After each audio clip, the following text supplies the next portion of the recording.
Hey everyone, welcome back to the channel where we dig up the real history they never taught you in school.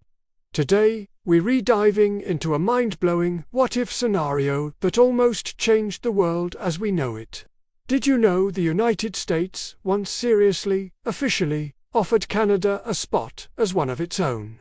I'm not talking about a casual suggestion over a friendly hockey game. This was a formal invitation, written into America's very first Constitution.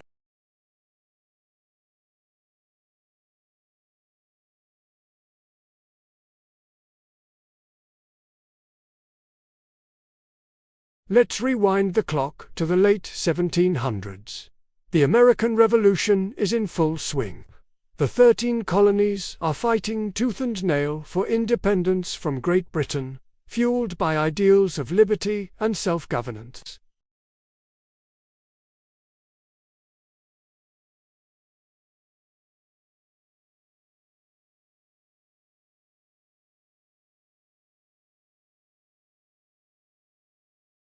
It was a collection of British colonies, primarily Quebec, populated by French-speaking Catholics and a growing number of English-speaking settlers. The American revolutionaries, brimming with confidence, basically thought, hey, we're rebelling against the British Crown. The Canadians are also under British rule. Surely they want to join our epic Freedom Party, right? It seemed like a logical conclusion. They believed their cause was so righteous, so universally appealing, that the Canadians would jump at the chance to throw off the shackles of British rule and join their new republic. This wasn't just wishful thinking. The Americans decided to act on it. In 1775, even before the Declaration of Independence was signed, the Continental Army launched a full-scale invasion of Quebec. This military campaign, led by figures like Benedict Arnold and Richard Montgomery, had one primary goal: to liberate Canada from British control and convince the Canadians to join the Revolution as the 14th colony. The Americans marched north, expecting to be greeted as heroes, as liberators. They printed pamphlets in French, promising freedom, rights, and a partnership in a new North American Union. They truly believed that the moment their soldiers crossed the border, the Canadian people would rise up, take up arms, and join them in driving the British out for good.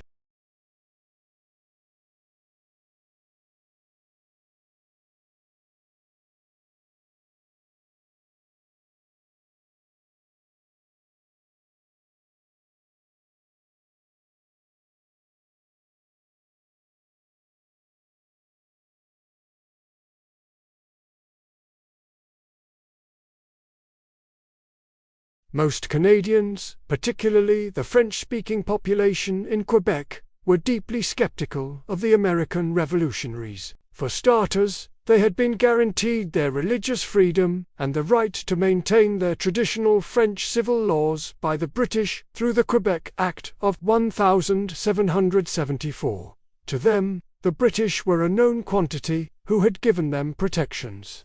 The Americans, on the other hand, were predominantly Protestant and had been openly hostile to Catholicism in their own colonies. So, from the Canadian perspective, why trade a secure, guaranteed status for an uncertain future with a group they didn't trust? Furthermore, many Canadians were simply exhausted by conflict. They had lived through decades of war between Britain and France, and the last thing they wanted was to be dragged into another one. They valued stability and peace far more than the revolutionary ideals being preached by the invading army. And let's not forget the loyalists, American colonists, who remained loyal to the British Crown. Thousands of them had fled the Revolution and settled in Canada, bringing with them a strong anti-American sentiment. So, instead of finding welcoming allies, the American soldiers found a population that was suspicious, hostile, or at best, indifferent. The invasion ultimately failed. The Americans were repulsed at the Battle of Quebec, and by the spring of 1776, they were forced into a humiliating retreat. The dream of a 14th colony, won by force of arms, was dead. But here's where the story gets even more interesting. Even after the failed invasion, the Americans didn't give up on the idea of Canada joining their union. They just changed their strategy. Instead of conquest, they turned to diplomacy and legal invitations. When they drafted their first national governing document, the Articles of Confederation, in 1777, they included a truly remarkable clause. I want you to listen closely to this. Article the 11th of the Articles of Confederation explicitly stated, and I'm paraphrasing here, that Canada could join the United States at any time it chose. All it had to do was agree to the terms of the Confederation, and it would be admitted into, and entitled to all the advantages of this union. There was no need for a vote by the existing states, no lengthy negotiation process. It was an open, standing invitation, an automatic entry pass.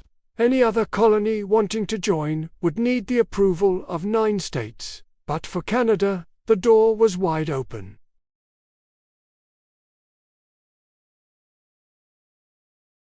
The Founding Fathers, people like Benjamin Franklin, were so convinced that Canada would eventually see the light and join them that they literally wrote it into the law of the land. They envisioned a United States that spanned the entire northern half of the continent.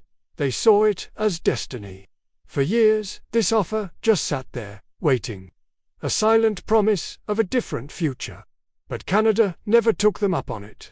The reasons were the same as before: cultural differences, religious divisions, loyalty to the British Crown, and a growing sense of a separate Canadian identity, distinct from its noisy, revolutionary neighbour to the south. The offer remained on the books until the Articles of Confederation were replaced by the U.S. Constitution in 1789, at which point the special invitation officially expired.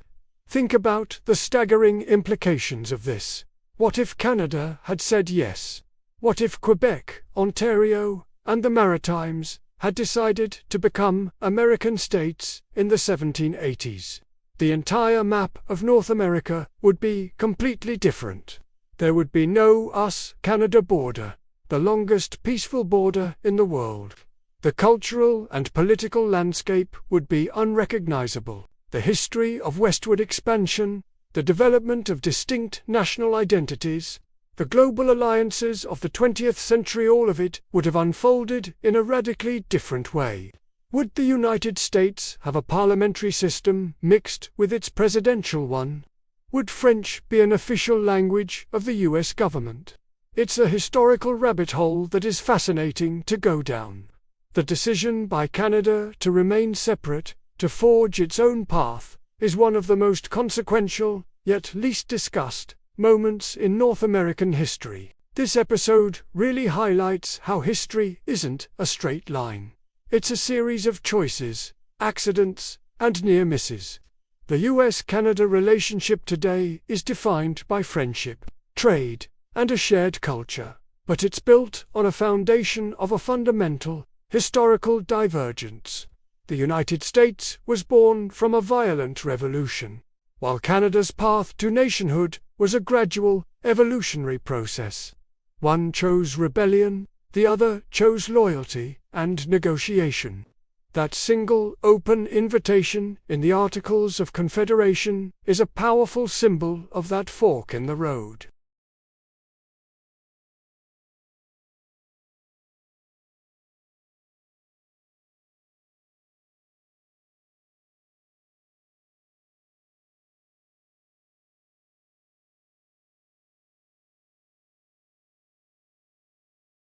So, the next time you look at a map of North America, remember this incredible story. Remember that for a brief, critical moment in history, the United States left the door wide open for Canada to walk in and become part of the family. The fact that Canada chose to politely decline and build its own house next door is why we have two great, but distinct, nations today. It's a testament to the power of identity, the complexity of history, and the surprising paths that nations take. Thanks so much for watching. If you found this piece of history as fascinating as I do, make sure to hit that like button and subscribe for more real history they never taught you.